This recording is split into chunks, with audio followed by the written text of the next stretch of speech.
সেদিন শারদ দিবা অবসান, শ্রীমতী নামে সে দাসী পুণ্য শীতল সলিলে নাহিয়া, পুষ্প প্রদীপ থালায় বাহিয়া, রাজ মহিষীর চরণে চাহিয়া নীরবে দাঁড়ালো আসি।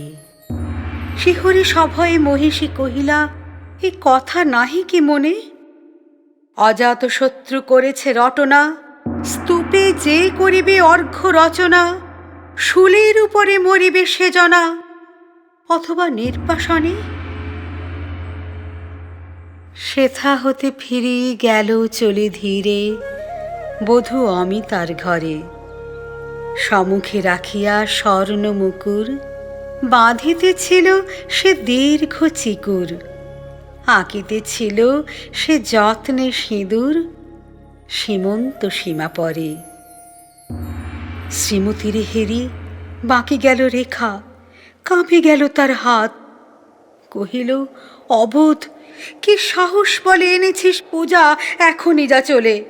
কে কোথা দেখিবে, ঘটিবে তাহলে বিষম বিপদপাত।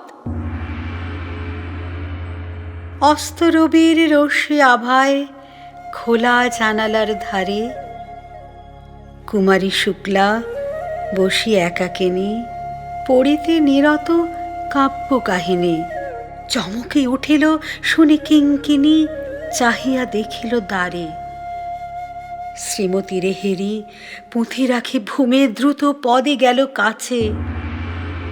কহে সাবধানে তার কানে কানে, রাজার আদেশ আজি কে না জানে, এমন করে কি মরণের পানে ছুটিয়া চলিতে আছে? দ্বার হতে দ্বারে ফিরিল শ্রীমতী, লইয়া অর্ঘ্য থালি। হে পুরবাসিনী, সবে ডাকি কয়, হয়েছে প্রভুর পূজার সময়। শুনি ঘরে ঘরে কেহ পায় ভয়, কেহ দেয় তারে গালি। দিবসের শেষ আলোক মেলালো নগর সৌধ পরে। পথ জনহীন, আধারে বিলীন, কলকোলাহল হয়ে এলো ক্ষীণ। আরতি ঘণ্টা ধ্বনিল প্রাচীন রাজ দেবালয় ঘরে। শারদ নিশির স্বচ্ছ তিমিরে তারা অগণ্য জলে। সিংহ দুয়ারে বাজিল বিষান, বন্দিরা ধরে সন্ধ্যার তান। মন্ত্রণা সভা হলো সমাধান, দ্বারি ফুকারিয়া বলে। এমন সময় হেরিলা চমকে প্রাসাদে প্রহরী যত। রাজার বিজন কানন মাঝারে, স্তূপ পদমূলে গহন আধারে জ্বলিতেছে কেন যেন সারে সারে প্রদীপ মালার মতো। মুক্ত কৃপাণী পুররক্ষক তখনই ছুটিয়া আসি, শুধালো, কে তুই? ওরে দুর্মতি, মরিবার তরে করিস আরতি। মধুর কণ্ঠে শুনিল, শ্রীমতী, আমি বুদ্ধির দাসী।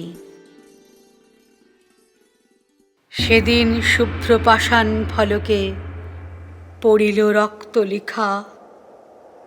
সেদিন শারদ স্বচ্ছ নিশীথে প্রাসাদ কাননে নীরবে নিভৃতে। স্তূপ পদমূলে নিবিল চকিতে শেষ আরতির শিখা।